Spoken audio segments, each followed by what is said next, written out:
The Las Vegas Raiders have traded Max Crosby to the Baltimore Ravens for two first round picks, including their 14th overall in this year's draft and a 2027 first round pick, man. Can't say it's surprising. The feeling was in the air, and I'm just glad that they got two first round picks, right? That's the only thing that really matters is that you get compensation, fair compensation for a player like Max Crosby. Now I know a lot of people out there, all the sports experts out there on Twitterland and all that, they didn't think that he was worth two first rounds. And I'm excited. I know you're excited. I know some people, they're bashing Max, which I don't understand why. Max has done a lot, man. Max has been a true Raider. When everybody else left, you know what I mean? Like he's the last one, and yes, he could have stayed, but let's be real about it, bro. Like the two first round picks that the Raiders got in return will help the Raiders way more than what Crosby could have done in these next 2 years. So I'm excited. Free agency is tomorrow. The draft a month later. Man, I want to get into this, man. You know, every single year the draft is dependent on free agency. Free agency comes first, so therefore, the draft, your draft strategy is based on what you do in free agency, right? So I wanted to get into that. I did do a mock draft, but we'll get into that in a little bit. Um, right now, I wanted to talk about some players that I wanted the Raiders to to get in free agency and to also resign. So let's see. So the players that I think that the Raiders should resign. I doubt that some of these guys will come back, but we all know that Will Putnam, I believe, was re-signed already. Charles Snowden was re-signed. I do think that they should bring back Eric Stokes, Daniel Carson, Jordan Meredith, Alex Bachman, and Dylan Parham. Now, Dylan Parham, I'm not sure what he's expecting from free agency. You know what I mean?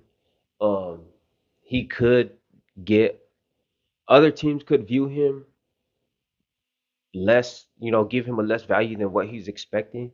But I do think that the Patriots are going to push for him. We all know that he was drafted by the Josh McDaniels era, and so that is an opening. They do need help on the offensive line. I don't think that he's the answer to their help, but I do think that we should bring him back for depth. Um, he could play. He does fit well in a zone, and I I wouldn't bring him back for a starter, but I'll bring him back to compete. Daniel Carson, I don't understand why fans, you know what I mean? Like, you can't expect somebody to be perfect, right? He has had a bad season, but that doesn't mean that, he's just gonna fall out. Like, I, I had a bad year last year, bounce back. Like, you know what I mean? Like, it happens to everybody. He's still one of the best kickers in the league, and the Raiders should 100% bring him back. Right? Eric Stokes, he knows that we want him back, and I just hope that they're able to get a deal done. Right? Jordan Meredith, uh, back up off the top. You still need depth no matter what, and you can't have Pro Bowlers as depth. You know what I mean? Like, it just makes sense to bring him back. Um, those are the players that I have listed right now. If you are able to bring those players back, you could enter. These are the players that I would want the Raiders to target in free agency. Based off of that, well, based off of nothing, just get these guys right. Free agency, right? My number one target, and I know everybody likes Tyler Linderbaum, but at the same time, JPJ is best at center, right? And I'm gonna always say that. And JPJ is better than Linderbaum. You know what I mean? Can Tyler Linderbaum play guard? No. That's how good JPJ is, bro. Like, he needs to play center. He fits in Kubiak's scheme. Um, he might not move as well as Linderbaum, but I mean, come on, you're running outside zone like what, seven, seven, maybe 8 times a game, right? I mean, does it really matter to nitpick at that point, right? And it's not like he can't move, right? JPJ moves really well, right? And he's a bro. If you get him out in space, I think everybody needs to go back and look at his tape from Oregon. If you get him out in space, bro, he's a dog. He's a dog, bro, and he's just more well-rounded, right? Put him at center, keep him at center, and then bring in a guard. And that guard for me would be Isaac Siumalo, right? He's older, but at the end of the day, he produces. He's good. He fits in the zone scheme, right? He's not gonna cost that much. And he can hold down the spot for 2, 3 years, right? That 2, 3 years, you would be able to get to draft a younger player within those 2, 3 years, right? But those 2, 3 years that Siumalo's here, he's gonna give you great play at the guard position, right? So also another reason is the money thing, right? You can't put all of your money on one side of the ball, right? And I think Cincinnati Bengals is a good example of that, right? Once you trade away Max Crosby, you you have to you have to offset it, right? You have to even it out a bit. Not a bit, a whole lot. I mean, most all of our young great players are on the offensive side, right? Even the best player right now on the defense is Jeremy Chin, and he's due for an extension after this season, right? So that's just something to think about. You can't, and then Brock Bowers is going to need an extension. Michael Mayer is going to need an extension. JPJ is going to need an extension, and so forth, right? On the offensive side. So for me, Isaac Seumalo, perfect fit. Um, let's see. Let's just stay on the offensive side for right now, right?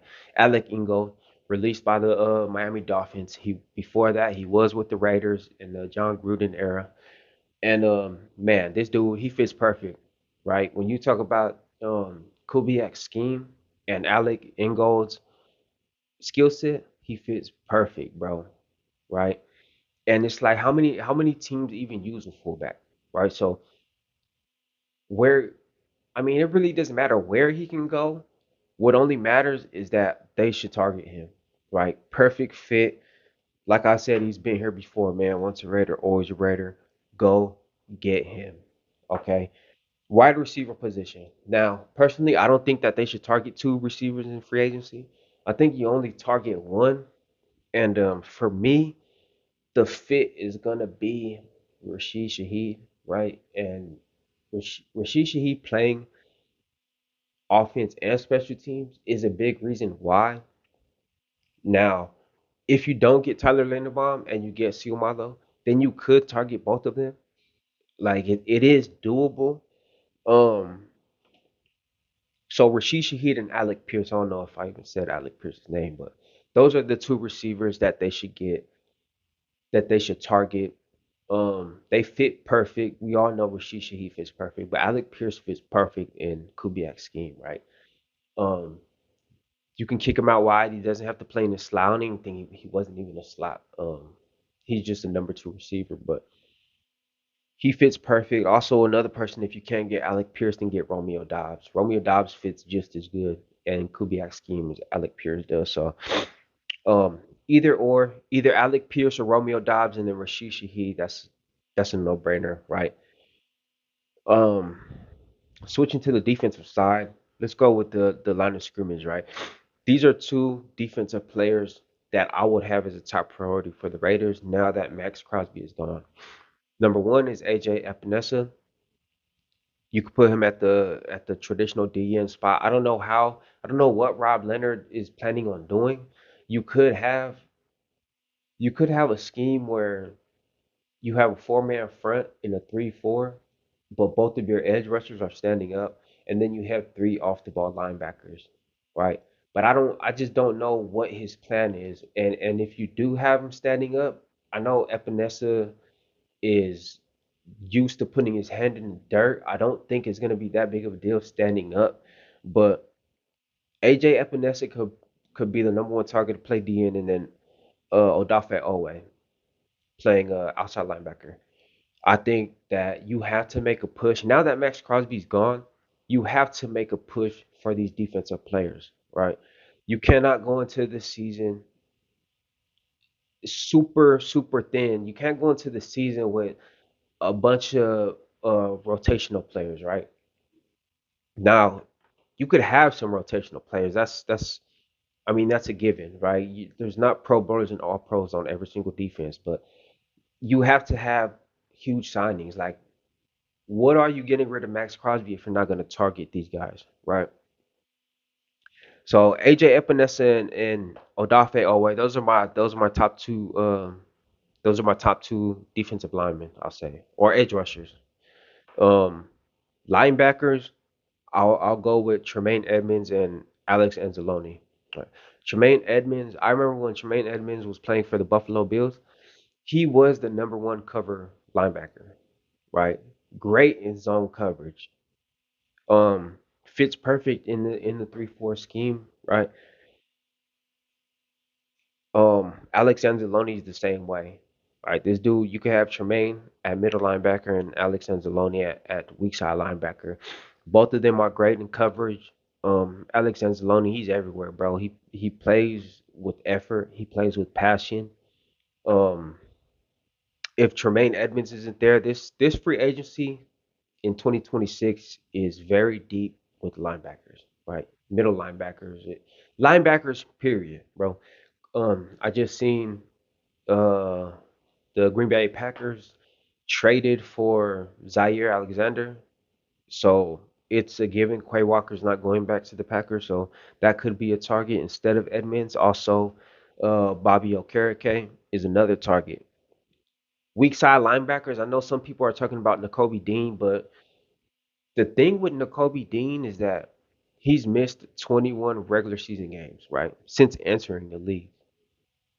21 regular season games. That's not even including postseason games, right? So he does have a problem with availability, and I just don't see like, okay, if you bring in Alex Anzalone and Kobe Dean to somehow rotate, because Anzalone could play weak side and then he could move to outside linebacker on another play. You know what I mean? And then put Kobe Dean at the weak side linebacker, right? But that's like a you're gonna pay him like like the Kobe Dean. I seen somebody like have him at like 8 million a year, which is crazy. You know, for somebody that has a availability problem, 8 million is way too much, bro. Like, if I'm being real, I'm I'm not gonna pay him more than five, right? And that's just strictly on availability or the lack of, right? It has nothing to do with talent. We all know he's good. Um, but you have to be there, right? They're not gonna pay you to be at home and watch the game from the couch, right? So let's just go over this, right? Isaac Seumalo, Alec Ingold, Alec Pierce, Rashid Shaheed, Tremaine Edmonds, and Alex Anzalone.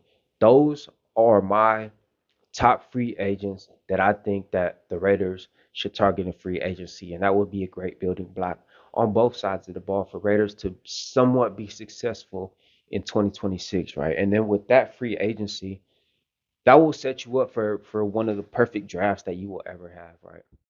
Going into the 2026 NFL draft, the Las Vegas Raiders have two first round picks, and this is huge, man.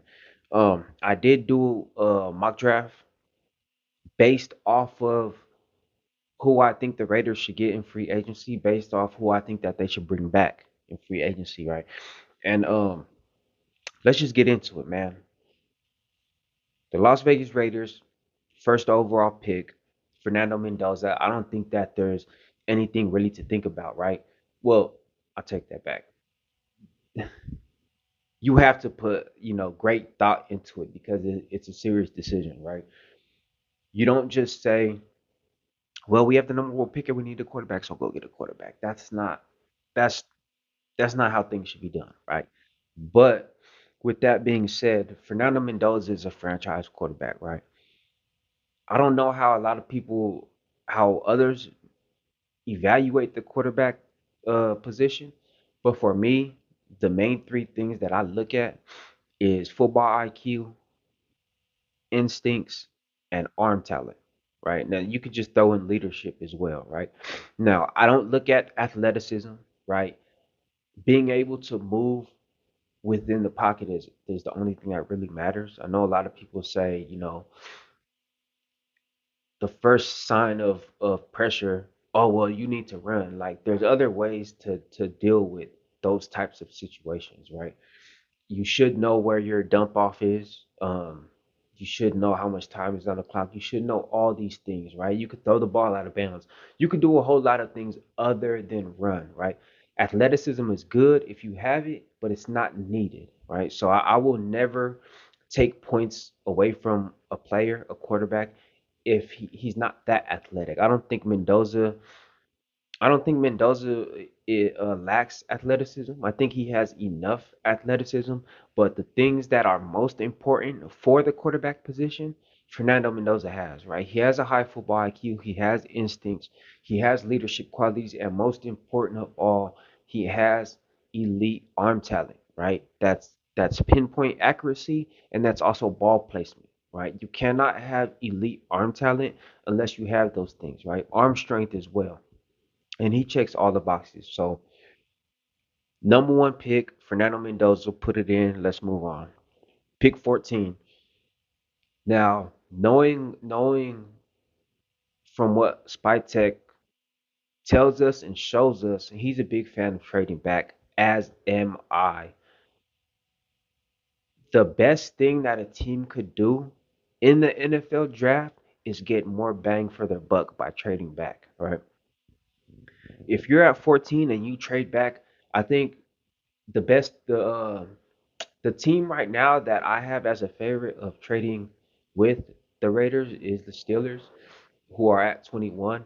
I did trade back in my mock draft because I think that that's what Spytech is going to do. I didn't trade back with the Steelers, but like mock drafts, it's like you kind of just have to take it for what it is. It's not going to be reality. They got guys like going super early. That's not going to go that early. That's just the reality.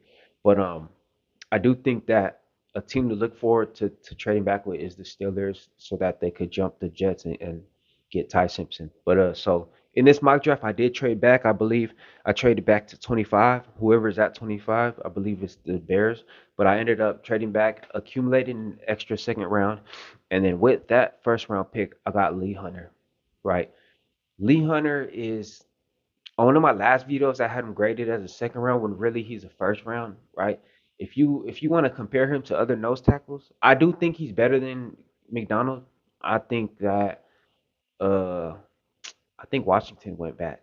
So I mean, who what other nose tackles are there? He's the best nose tackle in this draft class. If you want to compare him to Kenneth Grant that went last year, way better than Kenneth Grant, right? Way better than I think he's better than Jordan Davis, right? He's a dog, bro. So Lee Hunter at 25, um, original second round pick at 36. I took Jennings Dunker. I think Jennings Dunker is overrated. Offensive tackle out of Iowa. 6'5", 315. Bro, all you gotta do is pull up a picture of Jennings Dunker and look at him. Now tell me, does he look like a Raider? I can tell you one thing, he plays like a Raider. This dude's a dog, bro.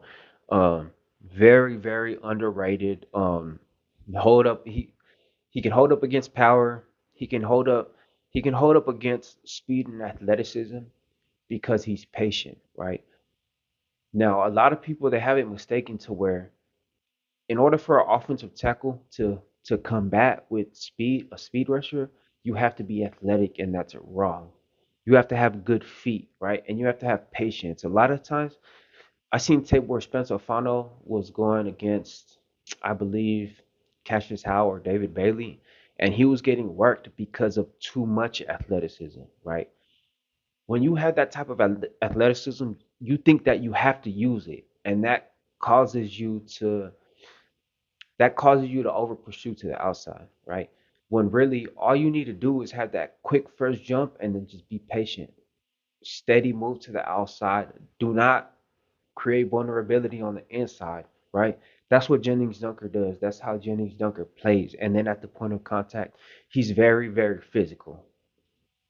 The perfect fit at the offensive tackle for the Las Vegas Raiders, hands down, second round. That's who I took. Now, with the extra accumulated second round pick, I ended up taking R. Mason Thomas. Edge rusher out of Oklahoma, 6'2", 250. Um, he could play as a DN or he can play as an outside linebacker. I would not have him drop back, but I guess you could. He's great at run defense, great at rushing the power, plays physical. If every player that I pick for the Raiders, you have to play like a Raider, right? I don't know if I think it was a different video I mentioned. A lot of GMs they want to create their own culture and draft guys with good personality and all that is bullshit. At the end of the day, draft this guy for the way he plays football, right? And the Raiders have their own culture. If he plays like a Raider, then draft him. It's that simple, right? So R. Mason Thomas, edge rusher, extra accumulated pick, I believe it was 57. Third round, right? Josiah Trotter, the brother of Jeremy Trotter, the son of or Jeremiah, right? The son of Jeremiah Trotter Sr. Um, weak side linebacker out of Missouri, 6'2", 237. One of the most traditional linebackers that you'll see, right? He could drop back in zone, he could rush the passer, or he could defend the run. He's well rounded, right? Great pickup. Now, if Josiah Trotter isn't there, or you want somebody that's a better scheme fit, I like Harold Perkins, right? Harold Perkins, he played weak side linebacker for LSU in 24, or no, 23, right? Got injured in 24 and then came back 25, and they had him lined up as a star, right? Now what the star is, it's sort of like a hybrid nickel, right?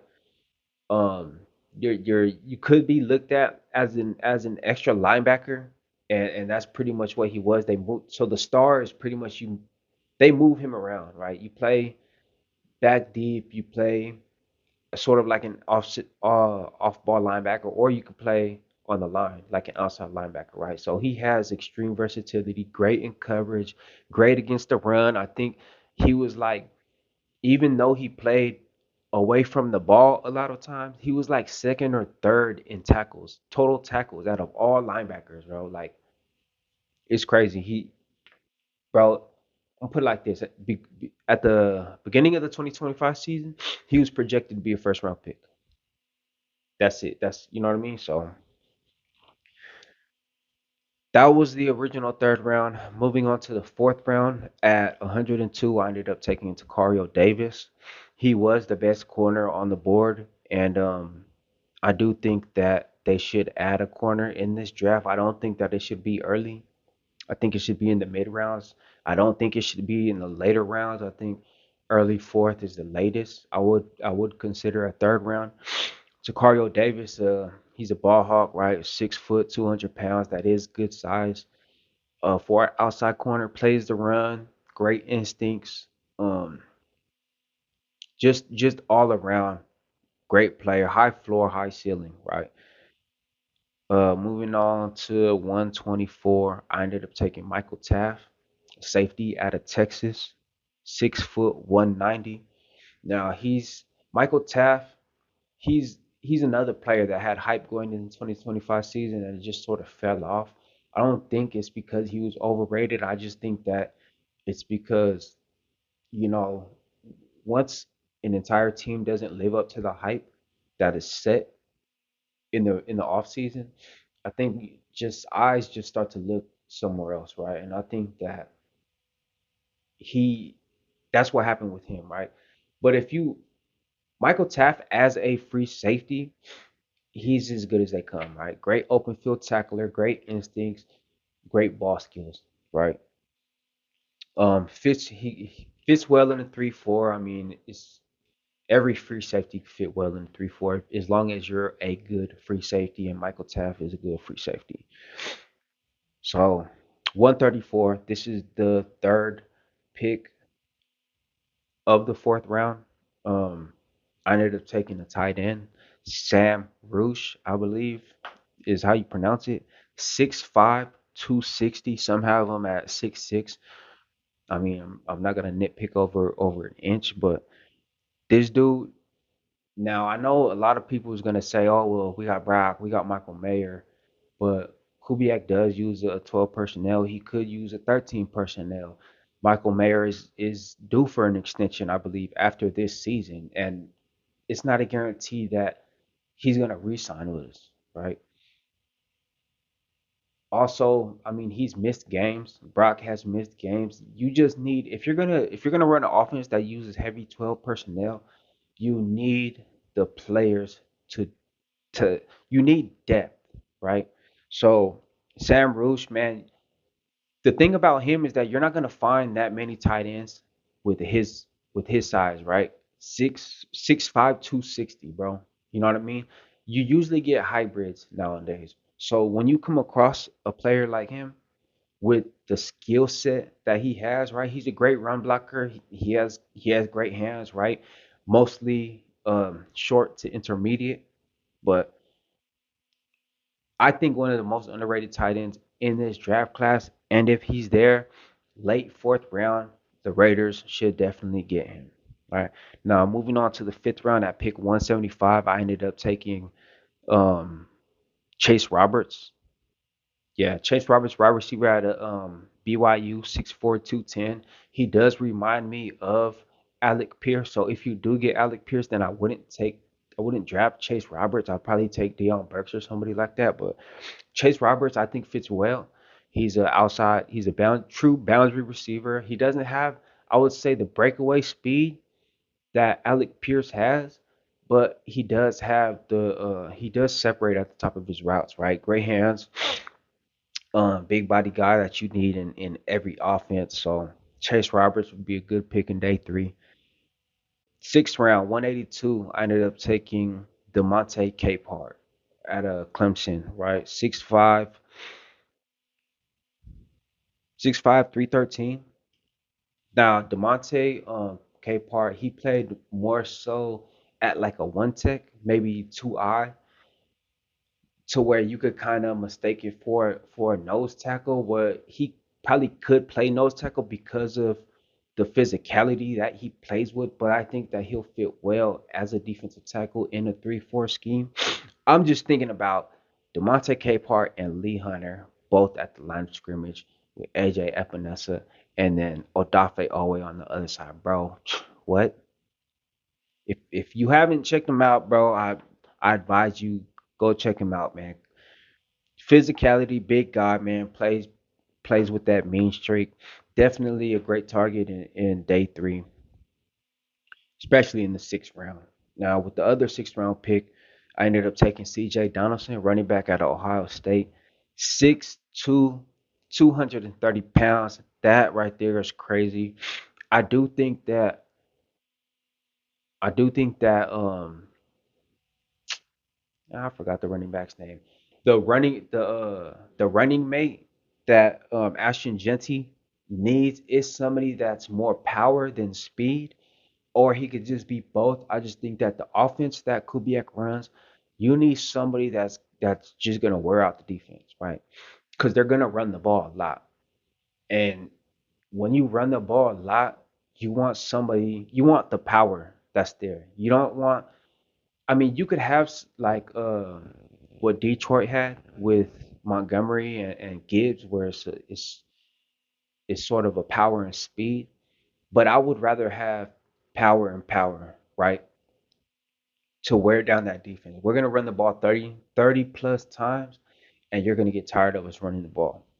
C.J. Donaldson is a great pick late day three. I do think that they could take somebody like Black, the running back out of Indiana. I had picked him on other mock drafts, but he wasn't available, so I took Donaldson. Now, the seventh round pick, the last pick of the 2026 draft for the Raiders, I ended up taking Armaz Reed Adams, offensive guard out of Texas A&M. 6'5", 340. This dude's big, right? But he's not big like sloppy big, right? He's big, like well put together. Very physical. I think he's a better run defender than he is a pass protector, but he's not weak at pass protecting, right? He can get to the second level. He can move well. He fits perfect in zone, right? He can get out there. He can get out in space. He plays physical. Just a great day three pick. I do think he's one of them that's underrated. I had him at like in the middle of the season. I had him as a second round grade. He might not be there in the sixth. These mock drafts, they're kind of like, they're not realistic, but he was there, so I did take him, and that's about it, man. That's gonna do it for my mock draft. Um, Tell me what you think. Players re-signed, free agency, mock draft. Yeah, man, I'm excited, man. Tomorrow's free agency, so we gonna see. I don't expect to hear anything early in the day. Maybe the middle of the day or Tuesday. I expect to hear a lot going on. Yeah, man, that's gonna do it.